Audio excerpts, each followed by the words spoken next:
नमस्कार विद्यार्थी मित्रांनो,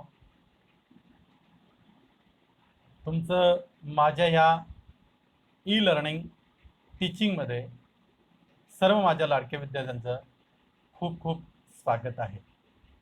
विद्यार्थी मित्रांनो, वर्ग 12वा मराठी युवक भारती या आपल्या नवनिर्वाचित अभ्यासक्रमातील अत्यंत महत्त्वाचा आजचा अध्यापनाचा घटक आहे. विद्यार्थी मित्रांनो, आपण जीवन जगत असताना आपण जीवनाची रीत जगत असताना बऱ्याचशा गोष्टींची जाणीव आपल्याला होत असते. विद्यार्थी मित्रांनो, तुम्ही कधी असा विचार केला आहे का की आपली पोटाची जी की खळगी आहे ती कोण भरून देतं बरं? तर साहजिकच आहे, आपल्या घरात जे काही मोठे कर्ते आहेत म्हणजेच आपले वडील हेच आपली पोटाची खळगी भरून देतात. पण खरोखर जो आहे तो पोटाची खळगी भरून देणारा तो जगाचा पोशिंदा आहे. जगाचा पोशिंदा म्हणजे कोण? तर शेतकरी राजा. या शेतकरी राजाचं जे काही त्या ठिकाणी वर्णन आहे अनेक साहित्यिकांनी केलेलं आहे, अनेक कवींनी केलेलं आहे. आपल्याही पाठ्यपुस्तकामध्ये असेच दर्जेदार व अत्यंत प्रयत्नशील कष्टाळू अशा कवयित्री आहेत. त्यांची कविता आपल्या ह्या पाठ्यपुस्तकात लावलेली आहे. आपल्या 12वीच्या मराठी पाठ्यपुस्तकातील घटक क्रमांक 2 अनुक्रमणिकेनुसार घटक क्रमांक 2 पद्य घटक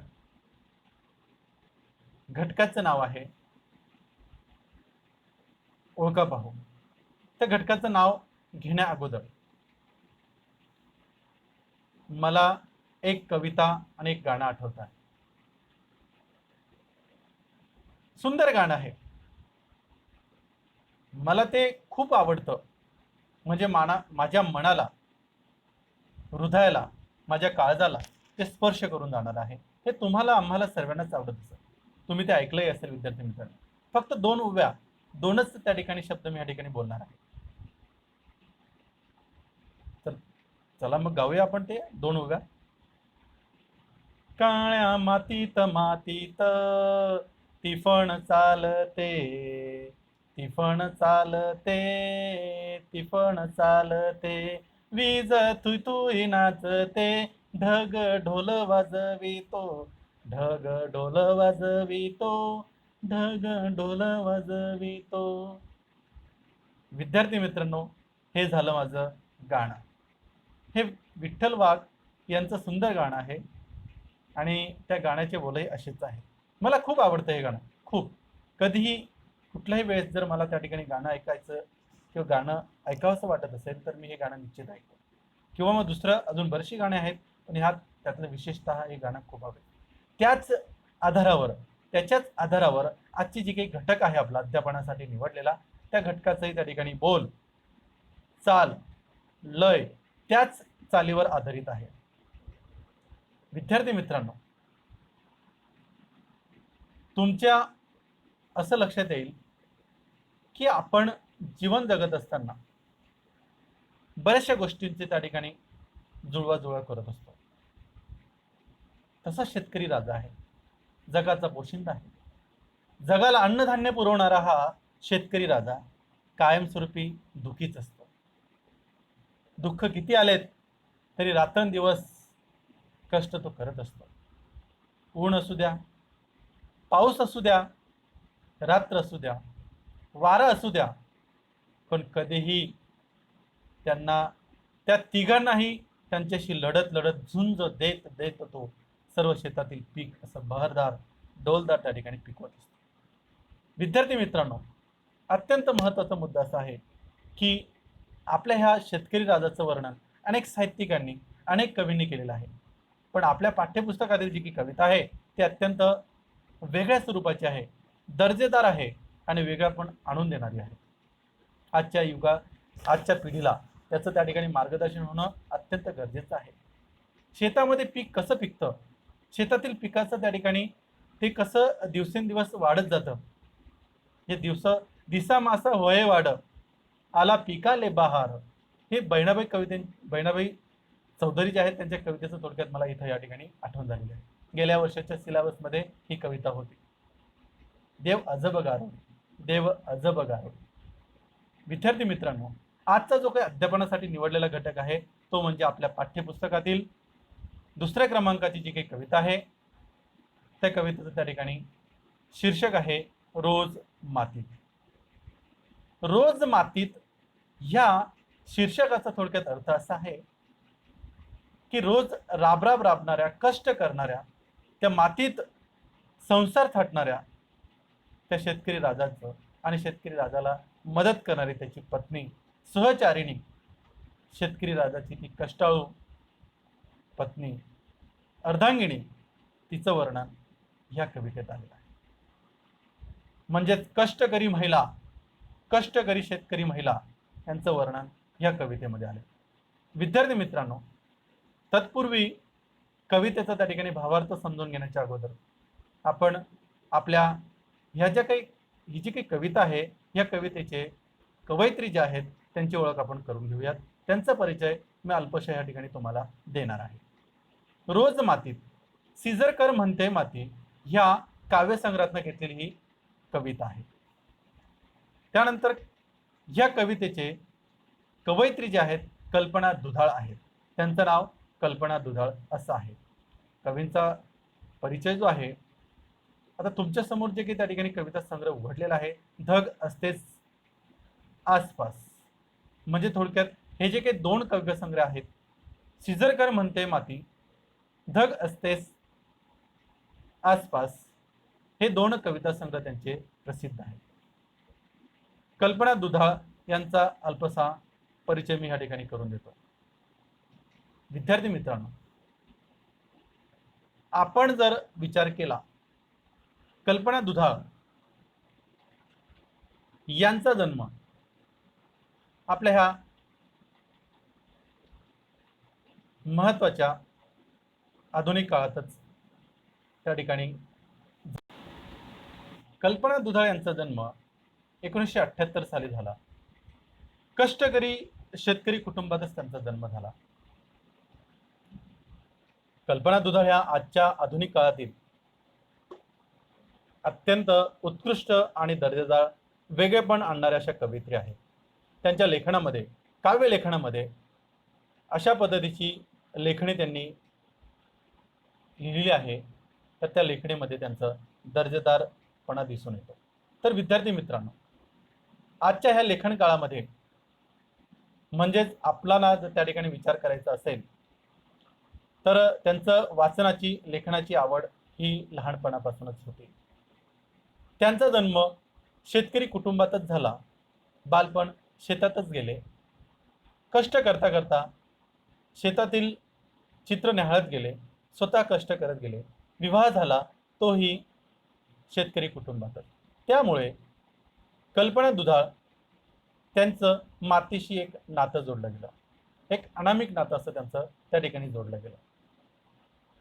ते तयारही झालं, त्यांना त्या ठिकाणी आवडही निर्माण झाली.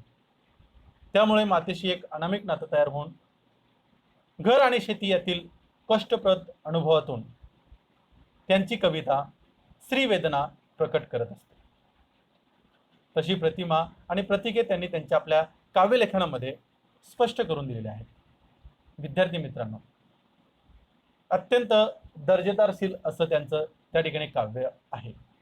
प्रस्तुत कविता रोज मातीत या कवितेमध्ये त्यांनी कष्टपद स्त्रीचं वर्णन केलेलं आहे, जी रात्रंदिवस राबत राहते. विना मोबदला पण तिचं कष्टाचं फळ तर देतच नाही, काही मोबदला देत नाहीत.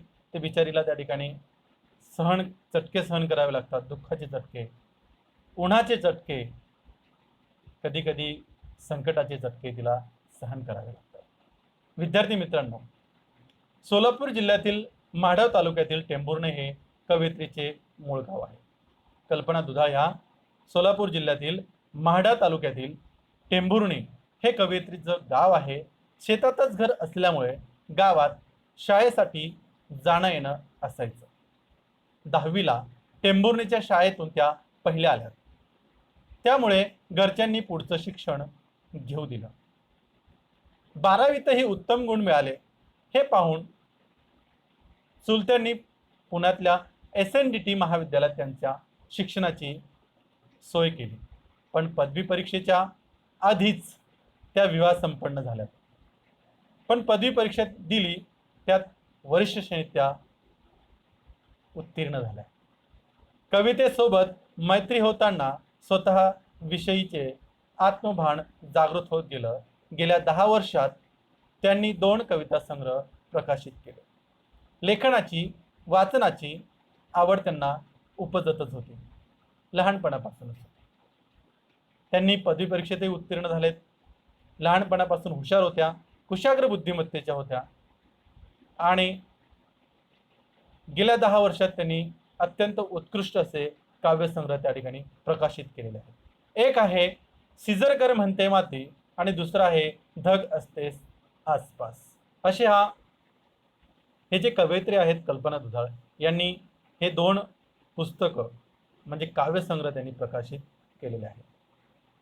सिजरकर म्हणते माती म्हणजेच ह्या काव्यसंग्रहातीलच ही जी आपल्या पाठ्यपुस्तकातील कविता आहे या कविता या ठिकाणी घेतलेलीच आहे. विद्यार्थी मित्रांनो, या दोन्ही कविता संग्रहातील कविता अस्सल जीवनभान व्यक्त करणाऱ्या आहेत.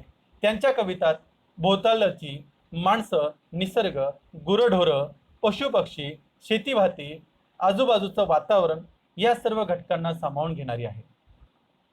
कल्पना दुधाळ यांची या कवितेमध्ये सिजरकर म्हणते माती या काव्यसंग्रहाला कवी कुसुमाग्रज पुरस्कारासह एकूण 28 पुरस्कार कवयित्रींना प्रदान करण्यात आलेले आहेत. धग असतेच आसपास यासाठी महाराष्ट्र फाउंडेशनचा ललित ग्रंथ पुरस्कारही त्यांना मिळालेला आहे. विद्यार्थी मित्र हो, अशा ह्या आपल्या कवयित्री कल्पना दुधाळ आहेत. प्रस्तुत कवितेमध्ये ही जी काही प्रस्तुत कविता आहे या प्रस्तुत कवितेमध्ये रोज मातीत ह्या कवितेत कवींनी एका कष्टकरी स्त्रीची म्हणजे स्वतःचीच व्यथा मांडली असं समजून आपण चालायचं आहे. कारण की लहानपणापासून शेती पाहिलीत ते आताही शेतकरीच आहेत. शेतकरी कुटुंबातच त्यांचा जन्म झाला आणि शेतकरी कुटुंबातच त्यांचा विवाह संपन्न इथे झाले होते. शेतीमध्ये रात्रंदिवस राबणाऱ्या राब कष्टकरी स्त्रीचे हृदयद्रावक वर्णन या कवितेत आलेले आहे.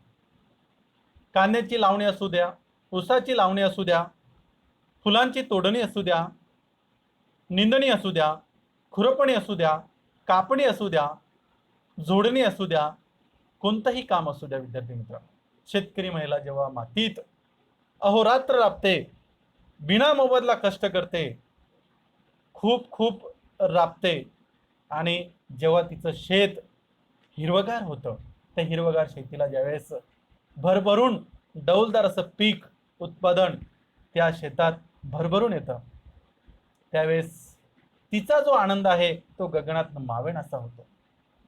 शेतकरी महिलेच्या शेतातल्या कष्टाचं चित्रण या कवितेत थोडक्या शब्दात कवयित्रीने मांडण्याचा प्रयत्न केला. विद्यार्थी मित्रांनो, अत्यंत सुंदर अशी ही कविता आहे. या कवितेचं त्या ठिकाणी शीर्षकच असं आहे रोज मातीत.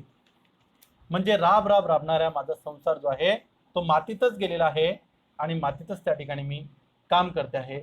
जन्मापासून तर मरणापर्यंतचा हा माझा कालखंड अशाच पद्धतीचा असतो असं सुंदर वर्णन कल्पना दुधाळ यांनी आपल्या ह्या कवितेमध्ये केलेलं आहे. प्रसिद्ध कवयित्री सिजरकर म्हणते माती, धग असतेस आसपास हे कविता संग्रह प्रकाशित. याचा थोडक्यात अल्पसा परिचय मी तुम्हाला करून दिलेला आहे. विद्यार्थी मित्रांनो, दोघही कविता संग्रहांना खूप खूप पुरस्कार त्यांना मिळालेले आहेत. प्रस्तुत जी कविता आहे रोज मातीत ह्या कवितेचा थोडक्यात या ठिकाणी प्रस्तावना दिलेली आहे, थोडक्यात सारांश दिलेला आहे. रोज मातीत राबणाऱ्या शेतकरी महिलेचे मनोगत या कवितेतून व्यक्त झाले आहे. आपला स्वतःचा जीवच जणू मातीत रुजवावा इतक्या मनपूर्वकतेने शेतकरी स्त्री जेव्हा शेतात लावणीसाठी कष्टाची कामे करते तेव्हा कुठे शेतात गोंधण्याच्या नक्षीसारखी हिरवाई फुलू लागते.